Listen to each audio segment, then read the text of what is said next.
Halo, saya mau tanya satu pertanyaan yang sederhana tapi akan mengubah hidup Anda selamanya. Jika saya kasih tahu Anda bahwa kesuksesan orang lain adalah bukti bahwa Anda juga bisa sukses, apakah Anda akan percaya? Atau Anda akan berpikir, itu keberuntungan mereka punya privilege yang saya tidak punya, saya tidak bisa seperti mereka. Saya tahu karena dulu saya juga berpikir seperti itu. Selama bertahun-tahun, saya melihat orang-orang di sekitar saya sukses. Dan saya rasakan bukan inspirasi, malah ketakutan. Ketakutan bahwa ada yang sudah diambil oleh mereka dan tidak ada yang tersisa untuk saya. Tapi di video ini saya akan tunjukkan ke Anda bahwa pola pikir itu adalah sumber dari semua perbedaan. Dan ketika Anda mengubah pola pikir Anda, segalanya berubah. Mari kita mulai. Dulu saya bekerja di sebuah perusahaan yang cukup besar. Di sana saya melihat ada tim yang luar biasa produktif. Mereka konsisten memberikan hasil yang luar biasa. Dan ada tim lain yang selalu kesulitan, selalu telat deadline, selalu mengeluh. Yang menarik, mereka punya sumber daya yang sama, anggaran yang sama, alat yang sama. Bahkan beberapa anggota di tim yang kesulitan itu secara teknis lebih berbakat dibanding tim yang sukses.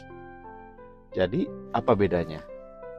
Saya mulai mengamati lebih detail. Tim yang sukses itu mereka berbicara berbeda. Ketika ada masalah, mereka tidak bilang, "Ini tidak mungkin." Mereka bilang, "Bagaimana kita bisa menyelesaikan ini?" Ketika ada kompetitor baru, mereka tidak bilang, "Kita kalah." Mereka bilang, "Ini adalah kesempatan untuk belajar dan berkembang." Dan yang paling penting, ketika rekan kerja mereka sukses, mereka merayakannya. Mereka berbagi pengetahuan, mereka membantu, mereka berpikir, "Ini bagus untuk tim kita, ini bagus untuk organisasi." Sebaliknya, tim yang kesulitan itu ketika rekan kerja mereka mendapatkan promosi, mereka merasa dengki. Mereka berpikir, itu seharusnya untuk saya. Mereka mencuri kesempatan saya. Pola pikir mereka adalah, dunia ini langka, ada cerita yang terbatas, kesuksesan Anda adalah kehilangan saya. Dan inilah yang disebut pola pikir kelangkaan atau scarcity mindset. Saat itu saya menyadari yang membedakan tim sukses dari tim yang kesulitan bukan keterampilan, bukan bakat, bahkan bukan kerja keras, melainkan bagaimana cara mereka memandang dunia. Mari saya jelaskan dua pola pikir ini dengan jelas karena perbedaannya sangat menentukan. Pola pikir kelangkaan, scarcity mindset. Orang dengan pola pikir kelangkaan percaya ada yang terbatas. Uang itu terbatas, kesempatan itu terbatas, waktu itu terbatas, bahkan cinta dan perhatian itu terbatas. Mereka juga percaya bahwa kesuksesan Anda adalah kegagalan saya. Jika Anda dapat promosi, itu berarti saya tidak dapat. Jika ada untung di bisnis ini, itu berarti saya rugi. Mereka juga percaya saya harus melindungi apa yang saya punya. Karena segala sesuatu terbatas, saya tidak boleh berbagi, saya tidak boleh murah hati. Saya harus menimbun, menjaga, dan melindungi. Mereka juga iri, kompetisi, dan defensif. Mereka selalu dalam posisi defensif, selalu merasa terancam. Apa hasilnya? Mereka terisolasi, mereka tidak berkolaborasi, mereka tidak membangun jaringan secara efektif. Mereka tidak berbagi pengetahuan, mereka membangun tembok bukan jembatan. Dan yang ironis, justru mereka lah yang paling kesulitan sebenarnya. Sedangkan orang-orang yang mempunyai pola pikir kelimpahan atau abundance mindset, percaya bahwa satu, ada cukup untuk semua. Dunia ini penuh dengan kesempatan yang tak terbatas. Ada cukup uang, cukup kesuksesan, cukup pengakuan untuk semua orang. Yang kedua, kesuksesan Anda adalah kesuksesan saya. Ketika Anda sukses, saya juga sukses. Bukan karena saya mendapat apa yang Anda dapatkan, tapi karena Anda menginspirasi saya, mengajari saya, atau berkolaborasi dengan saya. Yang ketiga, saya boleh murah hati. Berbagi pengetahuan tidak mengurangi nilai saya. Membimbing orang lain tidak mengambil kesempatan saya. Membantu orang lain tidak membuat saya lebih lemah. Yang keempat, kolaborasi, pertumbuhan, kelimpahan. Mereka selalu berada dalam pola pikir bertumbuh. Mereka bersemangat dengan berbagai kemungkinan. Hasilnya, mereka menarik kesempatan, mereka membangun jaringan yang kuat, mereka berkolaborasi dengan orang-orang terbaik, mereka belajar lebih cepat karena mereka menyerap pengetahuan dari semua orang. Dan ironisnya, justru mereka yang paling berkembang pesat. Bagaimana ini terbentuk ya? Pola pikir ini tidak lahir dengan Anda, ini dibentuk oleh satu, lingkungan Anda. Jika Anda tumbuh besar di lingkungan zero sum, yang artinya kalau dia untung aku rugi, Anda akan menyerap pola pikir kelangkaan. Yang kedua adalah trauma atau pengalaman kehilangan.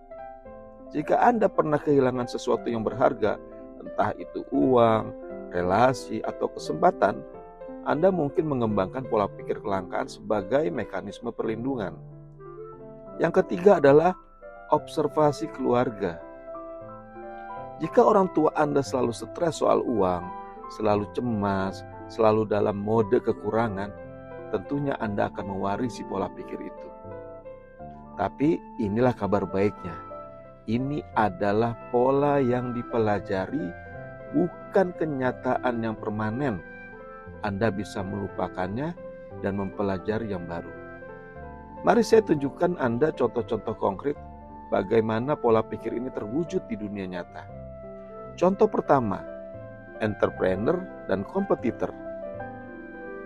Ada dua entrepreneur di industri yang sama, dua-duanya mulai dari nol.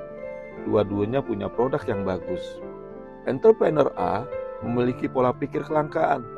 Dia berpikir, pasar ini hanya cukup untuk satu pemain yang dominan. Saya harus menghancurkan pesaing saya. Saya tidak boleh berbagi trik saya. Saya tidak boleh berkolaborasi. Kalau saya membantu orang lain, mereka akan bersaing dengan saya. Apa hasilnya? Dia terisolasi. Dia tidak punya sekutu, dia tidak punya mentor, dan dia tidak bergabung dalam komunitas. Dia membangun tembok tinggi, tapi tembok itu justru menghalangi pertumbuhannya. Entrepreneur B memiliki pola pikir kelimpahan. Dia berpikir, wah, pasar ini sangat besar. Ada ruang untuk banyak pemain. Bahkan kalau ada 10 kompetitor, masih ada pasar yang belum tergarap untuk semuanya. Saya akan berkolaborasi dengan rekan-rekan seindustri. Saya akan membimbing entrepreneur muda. Saya akan berbagi secara terbuka mengenai perjalanan saya. Saya akan membangun komunitas, bukan kerajaan bisnis sendirian. Hasilnya, dia menarik jaringan yang luar biasa. Mentor-mentor terbaik mendekatinya. Kolaborator-kolaborator berbakat mendekatinya. Dia belajar lebih cepat. Dia berkembang lebih cepat. Siapa yang sukses lebih cepat? Pastinya hampir selalu entrepreneur B.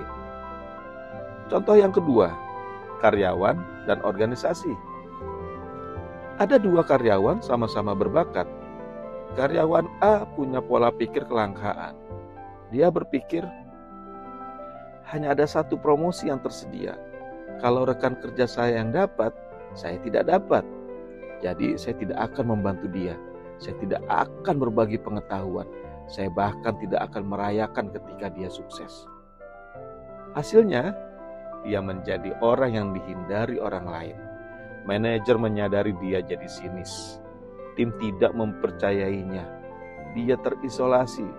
Dan ironisnya, kesempatan promosinya justru menyusul. bukan bertumbuh. Karyawan B punya pola pikir kelimpahan. Dia berpikir kalau tim kita sukses, organisasi kita bertumbuh. Kalau organisasi bertumbuh, akan ada lebih banyak posisi, lebih banyak anggaran, lebih banyak kesempatan untuk semua orang. Jadi saya merayakan rekan kerja saya berbagi pengetahuan, saya berkontribusi pada kesuksesan tim, bukan hanya kesuksesan saya sendiri. Hasilnya, dia menjadi orang yang disukai semua orang untuk diajak bekerja sama. Manajer melihatnya sebagai pemimpin. Dia dipromosikan lebih cepat karena manajer mempercayainya dengan tanggung jawab yang lebih besar. Contoh ketiga, relasi personal. Dalam relasi, pola pikir kelangkaan muncul sebagai kecemburuan, kontrol berlebihan, dan sikap posesif. Kalau pasangan saya menghabiskan waktu dengan teman lain, itu berarti dia tidak cukup mencintai saya. Kalau dia sukses, itu berarti dia tidak membutuhkan saya. Kalau dia punya hobi yang independen, itu berarti dia lebih memilih hobi itu daripada saya. Sedangkan pola pikir kelimpahan dalam relasi adalah saya mencintai Anda dan saya menghormati bahwa Anda punya kehidupan yang independen dari saya. Kesuksesan Anda adalah kesuksesan kita bersama. Saya mempercayai Anda karena saya mempercayai diri saya sendiri. Relasi mana yang akan lebih berkembang? Tentunya yang punya pola pikir kelimpahan. Ini bukan hanya filosofi atau omong kosong motivasional. Ini didukung oleh sains. Psikologi David Rock dalam sejumlah neurosaintis terkenal lainnya menemukan bahwa ketika Anda berada dalam pola pikir kelangkaan, otak Anda sebenarnya beroperasi dalam mode ancaman. Amigdala Anda yang menangani rasa takut dan stres menjadi aktif. Anda tidak berpikir kreatif, Anda tidak memecahkan masalah secara efektif, Anda berada dalam mode bertahan hidup. Sebaliknya, ketika Anda berada dalam pola pikir kelimpahan, korteks prefrontal Anda yang menangani pemikiran rasional, kreativitas, dan perencanaan jangka panjang menjadi aktif. Anda sebenarnya menjadi lebih pintar dalam pola pikir ini. Anda lebih kreatif, Anda lebih murah hati, Anda lebih tangguh. Jadi, ini bukan sekedar psikologi rasa senang belaka. Ini benar-benar mengubah cara otak Anda memproses informasi dan mengambil keputusan. Selain itu, ekonom perilaku seperti Robert Cialdini membuktikan bahwa orang yang murah hati, yang berkolaborasi, yang membangun relasi, mereka justru lebih sukses dalam jangka panjang karena mereka menarik sumber daya, kesempatan, dan orang-orang yang ingin mendukung mereka. Semesta atau ekonomi atau psikologi semuanya memberi reward pada kemurahan hati dan kolaborasi, bukan pada penimbunan dan kompetensi. Oke, semua teori ini bagus, tapi bagaimana caranya beralih dari pola pikir kelangkaan ke pola pikir kelimpahan? Ini bukan transformasi yang terjadi dalam semalam, tapi ini bisa langsung Anda terapkan. Yang pertama, kenali pola Anda. Perhatikan di mana Anda punya pola pikir kelangkaan. Dalam hal uang, relasi, perhatian, atau kesempatan. Tapi jangan menghakimi diri sendiri. Cukup amati saja. Oh, saya sadar. Saya selalu cemas soal uang. Bahkan ketika saya sudah punya cukup. Oh, saya sadar. Saya merasa dengki ketika teman saya meraih kesuksesan. Kesadaran adalah langkah pertama. Yang kedua, pertanyakan pikiran lama Anda. Ketika Anda punya pikiran seperti, tidak ada yang cukup untuk saya. Pertanyakan pikiran itu. Apakah itu benar atau itu hanya cerita yang saya percayai? Bukti apa yang saya punya bahwa dunia ini langka? Atau bukti bahwa dunia ini melimpah? Biasanya, bukti kelimpahan itu jauh lebih kuat. Tapi pola pikir kelangkaan membutakan Anda terhadap itu. Yang ketiga adalah praktikkan kemurahan hati. Ini adalah cara ampuh untuk memutus siklus itu. Ketika Anda memberi bahkan hal kecil, entah itu pengetahuan, waktu, pujian, bantuan, Anda benar-benar memprogram ulang otak Anda untuk percaya bahwa kelimpahan itu ada. Karena kalau Anda cukup berani untuk memberi, itu berarti secara tidak sadar Anda percaya bahwa semuanya cukup. Yang keempat, rayakan kesuksesan orang lain. Rayakan dengan sengaja ketika teman, kolega, atau bahkan kompetitor Anda sukses. Wow, luar biasa untuk dia. Ini membuktikan bahwa kesuksesan itu mungkin di bidang ini. Dan kalau dia bisa, berarti saya juga bisa.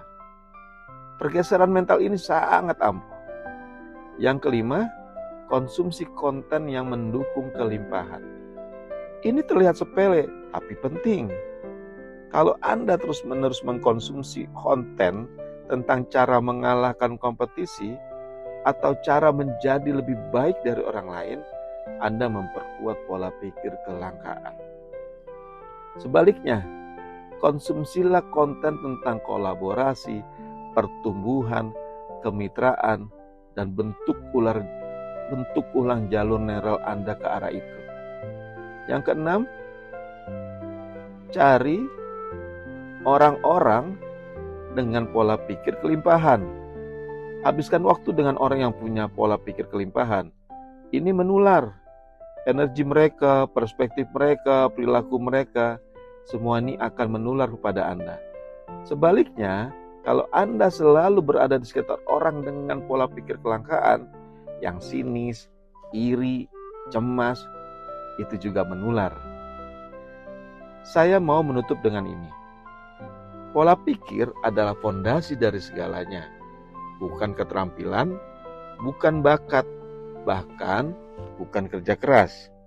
Karena keterampilan boleh sama, tapi kalau pola pikirnya berbeda, hasilnya akan benar-benar berbeda.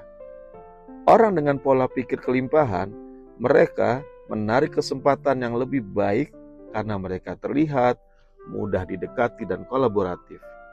Mereka belajar lebih cepat karena mereka mengajukan pertanyaan yang lebih baik dan bersedia untuk terbuka.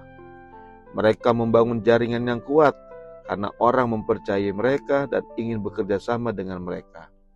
Mereka bangkit kembali dari kegagalan karena mereka tidak mendefinisikan diri mereka dari satu kegagalan saja.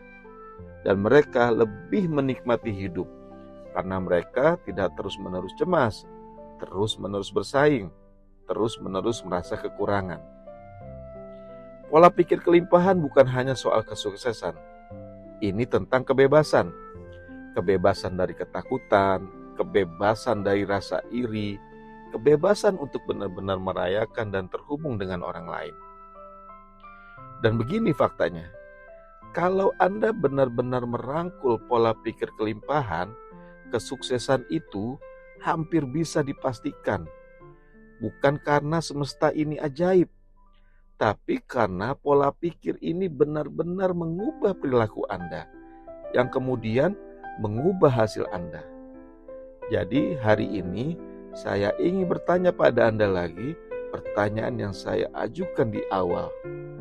Ketika Anda melihat orang sukses, apakah Anda akan berpikir, mereka mencuri dari saya? Atau apakah Anda akan berpikir, mereka membuktikan bahwa ini mungkin, dan karena mereka bisa, saya juga bisa. Sebenarnya, biar saya tanya mereka ya, gimana caranya?